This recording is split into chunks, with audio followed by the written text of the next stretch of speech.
وجيب السمح المحيا صلاة تملأ الآفاق عطرا ونورا يملأ الآفاق ضيا. Nah, hadirin dirahmati Allah, kenapa peristiwa ini disebutkan tarikhnya? Karena ini nanti terkait dengan momentum ya, memperingati nuzulul Quran dan sebagainya ya. Dan ini yang kemudian dipedomani oleh masyarakat kita bahwa dan menjadi kepercayaan mereka juga bahwa nuzulul Quran ya itu jatuh pada tanggal 17 Ramadan, dan itu berdasarkan riwayat atau pendapat yang disampaikan oleh para ulama dan dikutip oleh Al-Imam Ibnu Hajar Al-Asqalani dalam kitab Fathul Bari ya. Nah, hadirin rahmati Allah ya. Sehingga kita tahu ya bahwa disinilah awal ya bulan Ramadan menjadi bulan mulia. Ya, disinilah mamba segala kebaikan. Ya, di bulan Ramadan inilah nanti sumber, kalau yang mempercayai turunnya Al-Quran pertama kali di bulan Ramadan ini menjadi mamba, menjadi awal dari segalanya. Disinilah nanti akan muncul peradaban besar, akan muncul kekuatan hebat, akan lahir seorang yang luar biasa yang nanti bisa menghasilkan para pemimpin-pemimpin yang luar biasa ya. Itu di bulan Ramadan ya. Maka bulan Ramadan ya harusnya menjadi bulan keberkahan untuk kita, bulan untuk memotivasi kebaikan-kebaikan, bulan yang di dalamnya harus kita isi dengan amal-amal soleh ya. Jangan banyak tidurnya ya, jangan banyak istirahat boleh, tetapi jangan banyak-banyak gitu ya. Ya. Itu dead time-nya gitu ya, waktunya. Dan waktu mendapatkan wahyu ini di malam hari ya. Di malam hari ya. Wa kana ya lebih ghari khirain fayatahannathu hiya wa huwa ta'abbudul layali dzawatal adad ya. Rasul bertahannus dan itu adalah ibadah malam ya, dan itu ya Rasul lakukan berulang-ulang ya. Kemudian sampailah malaikat, faja'ahul malak ya, faqala iqra, qala ma ana biqari, fa akhadani fa ghattani hatta balagha minni al-juhdu, thumma arsalani faqala iqra, qultu ma ana biqari, fa akhadani fa ghattani athaniyata hatta balagha minni al-juhdu, thumma arsalani faqala iqra, faqala ma ana biqari, fa akhadani fa ghattani athalitha, thumma arsalani faqala iqra bismi rabbikal ladzi khalaqal insana min alaq, iqra wa rabbukal akram alladzi 'allama bil qalam 'allamal insana ma lam ya'lam, dan seterusnya. Nah, ini hadirin dirahmati Allah, peristiwa ini mungkin sudah masyhur ya, sudah sangat-sangat terkenal ya. Cuma saya ingin menggarisbawahi di poin tentang bagaimana desain ya yang Allah buat untuk Nabi kita Muhammad SAW ketika mau mendapatkan wahyu gitu ya. Dan nanti mungkin kita akan bahas tentang kenapa ayat yang pertama turun adalah surat Al-Alaq ya, dengan segala isinya yang luar biasa itu, dari jumlah ayat yang jumlahnya sekian ya, 6.236 ya. Itu kenapa Allah hadirkan pertama kali untuk Nabi Muhammad SAW adalah surat Al-Alaq. Ini penting karena Al-Alaq ini nanti jadi dasar dan menjadi pondasi bagi Rasul dan bagi umat-umatnya ya, bagi para sahabatnya, bagi orang-orang yang setelahnya ya. Iqra ini menjadi dasar yang luar biasa ya. Nah, hadirin yang dirahmati Allah, nah peristiwa-peristiwa yang terjadi yang dialami Nabi SAW itu peristiwa yang Rasul juga tidak menginginkan itu ya. Rasul juga tidak tahu nanti akan bertemu dengan malaikat Jibril ya. Rasul akan mendapatkan mimpi-mimpi ya, disalami ya. Itu on proses dalam menyiapkan Rasul menjadi nabi ya, dalam menjadi Rasul, menjadi penutup para nabi, jadi harus istimewa. ya, tidak biasanya, ya. Dan karena Al-Quran itu berat, Al-Quran itu adalah berat sekali, maka Rasul harus ditempa, harus disiapkan dengan sebaik-baiknya, ya. Dan buktinya Rasulullah SAW ketika mendapatkan wahyu, yang pertama beliau langsung menggigil, ya. Masih terbayang kejadian yang baru dialaminya itu, tidak percaya tadi makhluknya siapa, kan mungkin nggak tahu, belum kenalan, ya, aku malaikat kan enggak, ya. Tiba-tiba disuruh Iqra ya Muhammad, Iqra ya Muhammad, ya. Ya, ngomong saya baca apa, gitu ya. Dia nggak tahu ini siapa, tidak kenalan dulu, saya adalah malaikat Jibril, kenalan dulu Muhammad, yang kita ngobrol dulu, ngopi dulu, gitu ya, enggak. Tapi langsung dan kaget juga, dan itu membuat Nabi menggigil, ya, karena berat wahyu itu. Inna sanulqi 'alaika qaulan tsaqila, ya, sesungguhnya kami akan memberimu wahai Muhammad perkataan yang baik, ya, dan itu adalah Al-Qur'anul Karim. Dan ternyata kalau nanti di dalam kitab Sahih Bukhari di awal-awal itu, ya, Kitabul Badal Wahyi, ya, kitab tentang permulaan wahyu, ya, atau Kitabul Wahyi. Itu Rasulullah SAW ketika mendapatkan wahyu itu berat, sampai para sahabat yang kemudian lututnya, ya, lutut Nabi bersandar ke lututnya sahabat, itu merasa berat ketika sedang turun wahyu. Rasul ketika berkendaraan tiba-tiba untanya jatuh karena berat. Nah, Rasul sudah terbiasa karena memang sudah dilatih, sudah terbiasa di awal-awal itu, ya, Rasulullah SAW. Nah, kemudian ketika Rasul seperti itu, posisinya seperti itu, menggigil, ya, dan ini peristiwa yang sangat dahsyat, ya. Dia tidak membayangkan bertemu siapa tadi, disuruh baca, gitu ya. Sampai akhirnya kemudian faraja biha Rasulullah SAW yarjufu fuaduh, ya, Rasul pulang dengan hati yang gemetar. Fadakhala ala Khadijah binti Khuwailid radhiyallahu anha, maka sampailah kemudian masuk, ya, di rumah dan ditemuinya Khadijah istrinya. Dan istrinya sudah tahu ini, Pak, sudah tahu tentang keseharian Nabi di akhir-akhir itu, ya. Rasul sering bolak-balik ke Gua Hira, ya, sering ini, ya, dan Khadijah support, ya, orang komplain. Apa to Mas, ini Gua Hira ini ngopo, gitu ya, untuk opo, untuk maksud opo gitu ora, gitu ya. Tapi disemangati, makanya selalu menunggu kehadiran suaminya. Dan itu yang kemudian, ini kita bicara tentang wanita solehah sedikit gitu ya. Ya, jadi Khadijah itu menjadi wanita spesial di hati Nabi SAW karena memang baktinya yang luar biasa, ya. Salah satu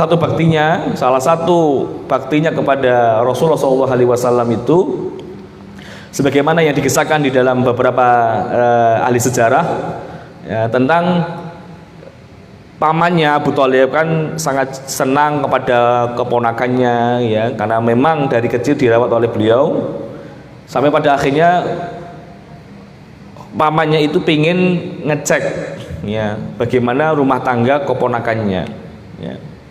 Itu sudah berjalan beberapa tahun pasca pernikahannya.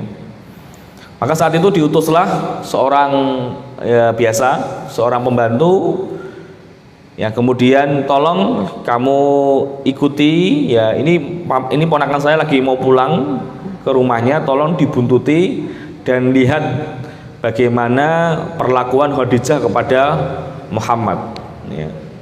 Maka saat itu dibuntuti, ya, sampai pada akhirnya Rasul masuk ke dalam rumah dan yang membuka adalah Khadijah. Dan itu dilihatnya beberapa kali seperti itu, ya. Dan mengatakan bahwa Khadijah mengatakan bahwa saya, ya, ketika kan orang itu kan telapak kakinya itu kan kedengaran kan ada ciri khasnya, ya. Maka Khadijah itu pingin ketika yang datang Rasul, yang nyambut adalah beliau, Khadijah, ya, bukan anaknya, bukan siapa, tapi yang membukakan, yang kemudian menyiapkan dan segalanya, yang kemudian menyiapkan segala itu adalah Khadijah, istrinya, ya.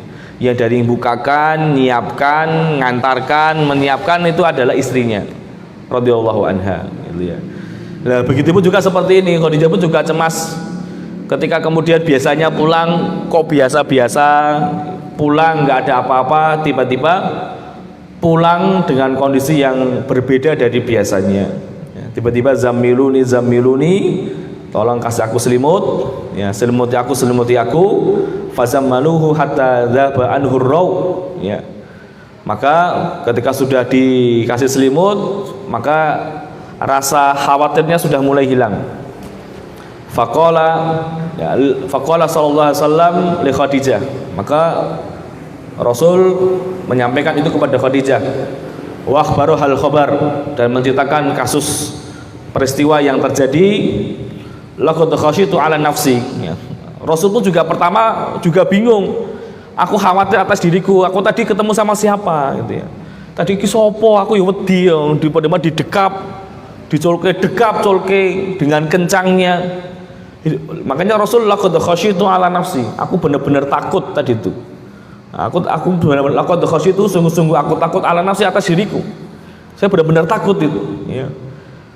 Takutnya nanti ada itu preman atau piye gitu ya, atau pembunuh atau apa, kan mesti juga ya. Mau urang-urang kenalan tiba-tiba dekap Pak. Jenengan ketemu sama orang disikap gitu ya. Ki sapa kuwi gitu ya. Malaikat Jibril ya ora gitu ya. Malaikat Jibril gitu ya. Nah, enggak gitu ya. Lah mungkin kan seperti itu, dikira ini siapa, penyamun atau orang Badui atau orang yang ingin melakukan kejahatan kepada Rasul gitu ya. Rasul juga takut juga, ya, wajar manusia belum pernah ketemu dan sebagainya, ya. Dan malaikat juga nggak ngasih KTP, ya, nggak memperkenalkan diri, ya, akhirnya wajar, ya. Ketika Rasulullah SAW laqad khasyitu ala nafsi, aku khawatir atas diriku, aku takut kalau itu akan mencelakakan diriku, aku diapa-apakan dan aku akan dicederai, aku akan ditusuk dan sebagainya. Faqalat Khadijah, maka Khadijah mengatakan kala, ya, tidak, wallahi ma yuzikallahu abada, ya. Demi Allah, Allah tidak akan menghinakan kamu selama-lamanya, ya. Innaka la tasilur rahim wa tahmilul kalla wa taksibul ma'dum wa tuqri'ud dhaif wa tu'inul 'ala nawabil haqqi, ya, dan seterusnya, ya. Nah, hadirin dirahmati Allah, peristiwa yang kita kenal menjadi peristiwa yang monumental, ya. Yang ini adalah peristiwa yang kemudian menjadi titik balik, ya, Rasul sallallahu alaihi wasallam.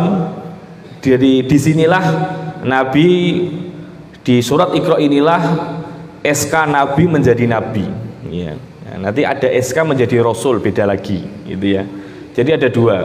Nah, di surah Al-Alaq ini Allah sudah meng-SK-kan gitu ya, kalau bahasa kita gitu ya, atau sudah mengangkat Muhammad menjadi nabi saat itu, ya, ya, menjadi nabi saat itu.